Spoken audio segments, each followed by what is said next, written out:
number 23, and it comes from Ryan Clark. He says, I hope you guys are doing well. After listening to last month's podcast, I couldn't help but notice the abundance of nicknames being used throughout the mailbag segment of the episode. This leads me to ask, if you guys could give nicknames to each member of Van Halen, Dave, Eddie, Mike, Alex, Sammy, and Gary, and Wolfgang, what would they be? I realize Dave already has Diamond David Lee Roth, but maybe come up with a new one. Feel free to make them as accurate or ridiculous as you like. Thanks for reading my letter. Forever nicknameless, Ryan Clark. Well, I have come up with a list of names. I'm assuming, Dave, you didn't, right? That is correct, sir. As usual, Dave doesn't do his homework. However, I do have a list of names for you, Ryan. So with David Lee Roth, I'm going with Dave the Rave. With Ed, I'm going with Insane Ed. With Al the Animal. With Mike, Too Nice Mike. Sam is Hammy Sammy. Wolf is Young Wolf. And Gary is Guest House Gary. Wow, I cannot top the Gary one, even if I try. Yeah, it's funny. Well done. That's well right. Done. And I just do want to make a quick mention here to our friend Kurt Southeast, nice guy, Lancios, or Lancois, or as Dave likes to say. He did something really nice. He sent Dave and I some Van Halen Everybody Wants Some Beer, right, Dave? Yes. So it's come to this. It's come to this. Our listeners are mailing us beer. So it was a very pleasant surprise. Thank you very much. That's right. I will definitely be saving the can when I'm done. Absolutely. It is a nice piece of artwork. So, Kurt, thank you. As always, you are very generous and very kind with us, and we appreciate it very much. And we just wish that we could show you the same respect that you show us, because maybe one day we'll figure out how to pronounce your last name. Yeah, can you imagine? Lancois, Lancios, Lancos, I'm not really I know, sure. we heard it on his podcast. I just don't remember. Isn't that horrible? How it's pronounced. Well, it's horrible, I tell you what. It's horrible. We'll give him a plug. He has the Retro Zest podcast. Check that out. Wherever you can get podcasts, check it out for Kurt, for sure. That wraps up the mailbag segment. Now we are moving on to our interview with the two authors from Nothing But a Good Time. It is a book on the decade of 80s hard rock. Van Halen is featured in there. It starts off with an interview with Michael Anthony, all kinds of Van Halen references throughout the entire book, along with Skid Row and Cinderella and Bon Jovi and Motley Crue and everybody else from that decade is in there. This book is fantastic. Just amazing reading material from these two authors, Richard Beanstalk and Tom Bourgeois. Really great guys. Followed by our interview with Van Halen's lost boy, Mitch Malloy, who has his new band, Malloy, and also working as the lead singer, Great White. And he gets into his whole detailed interview from Rolling Stone about his time with Van Halen as the almost third singer. This is a not to be missed interview for sure, and that is all coming up next. Take a listen.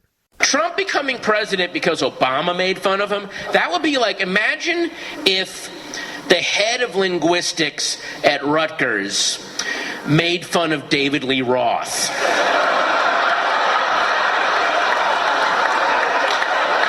And then David Lee Roth is like, I'm going to take your job, zibbly-bobbly-boop. And then he, spends a year and all this money, gets the job, goes cartwheeling into the linguistics department. Yeah, head of linguistics, everybody, Diamond Dave.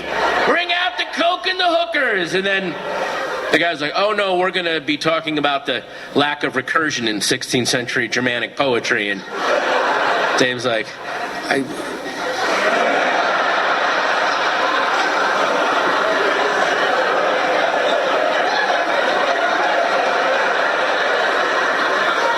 Humbly, bibbly, zibbly, bubbly, bibbly.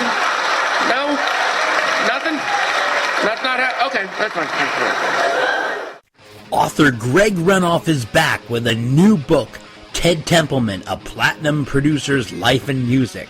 The new biography of the record producer Ted Templeman, who went on to produce Van Halen, the Doobie Brothers, Van Morrison, Aerosmith, Sammy Hagar, and more.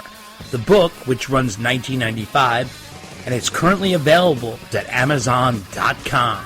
From the man who brought you Van Halen Rising comes Ted Templeman, a platinum producer's life and music, written by Templeman as told to Greg Renoff. Available for only $19.95 at Amazon.com. Order it today. Hi, this is Brian Young, formerly of the David Lee Roth Band, and you're listening to Dave and Dave Unchained. If you would like to send us a letter asking a question or making a statement or whatever you'd like to say, you can send it to ddunchainedpodcast@gmail.com. Need a laugh? Check out the Funny How Comedy Podcast, which focuses on upbeat conversations with legendary comedians. It's free on Spreaker and iTunes. Check us out on Facebook at Funny How Comedy Podcast, on Twitter at Funny How Podcast, on Instagram at Funny How Comedy Podcast, or email us at funnyhowcomedypodcast@gmail.com. And then it went from bad to worse. Yeah, we toured for a year, and they still owed $1 million or something like that. We owed $1 million. We went platinum.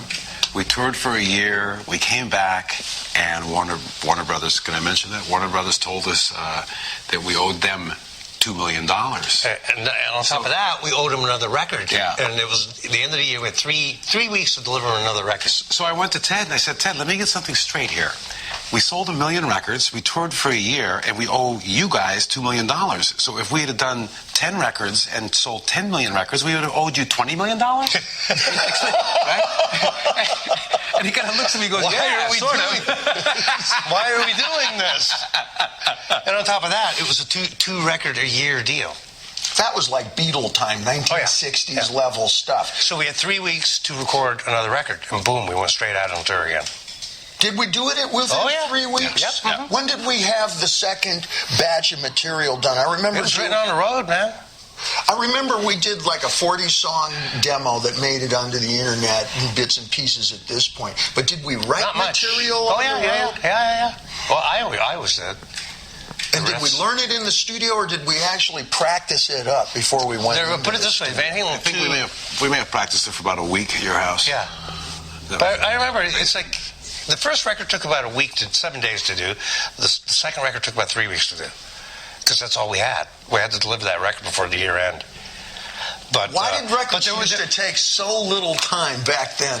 And now, there has never been a single wasted moment. For example, it took us about 9 months, and against a whole lot of political adversity and a lot of nonsense, admittedly, to make this record here. Mm-hmm. But we didn't waste a single second going into the studio. We didn't waste a single second during the mix. We didn't waste any time on our own.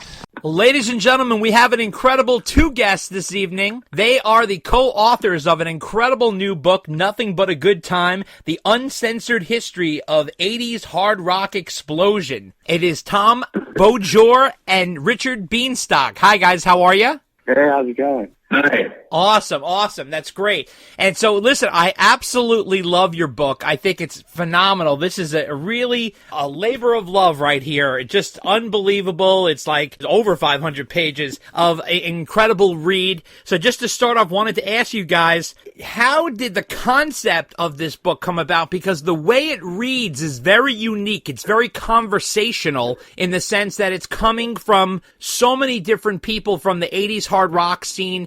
You guys go from one subject to the next, and it's almost like a conversation that's layered in between people. How did the whole concept come about? The idea of doing an oral history, I mean, there's a great tradition of music oral history over the past few decades, beginning with a book called Please Kill Me, which was chronicled the New York City punk scene in the 70s. I think it came out in the 90s. But there's been a few books like this. Motley Crue's The Dirt was a little bit like this, where you got a person's perspective in a sort of monologue.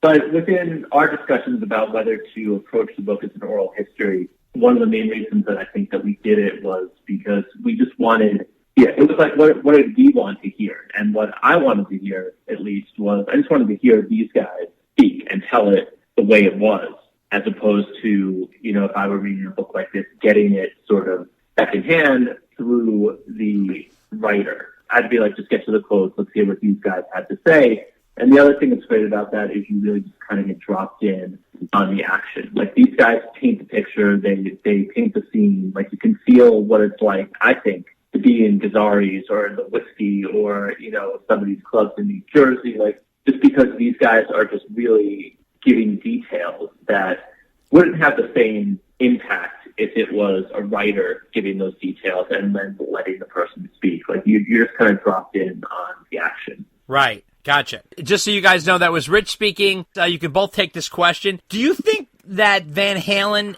has set the template for this whole scene, in the sense that it seems like Van Halen came out at sort of a weird time? It was the high time of disco, rock was sort of burning out, it was the rise of punk, and it seems like Van Halen was sort of this bridge leading to the 80s. Do you feel like that Van Halen was the template that set this whole scene off? It definitely was. I mean, what's interesting though is that so Van Halen got signed out of LA in like 76, 77, and I think other bands who were also playing hard rock at the time, like Quiet Riot, and bands that had people who would later end up in Dokken and stuff like that. I think they all thought that they were going to get signed once Van Halen did get signed because they were successful.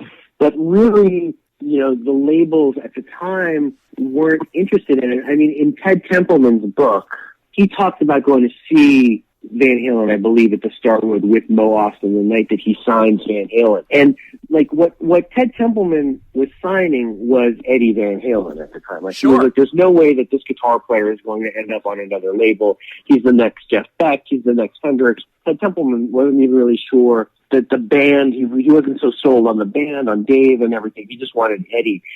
So it wasn't like Warner Brothers was out looking for a hard rock band sure. at that moment. Then, as the 70s closed, what's really popular is not hard rock. The labels are right. signing the Go-Go's, the Knacks, right. Elvis Costello, and they're looking for all of these other new wave acts. And the right. other bands from LA are sort of like, well, wait, why didn't we get signed after Van Halen? And it really, it takes Quiet Riot having a hit to knock the doors open, with Colorfield, Illinois, and suddenly all these bands do get signed.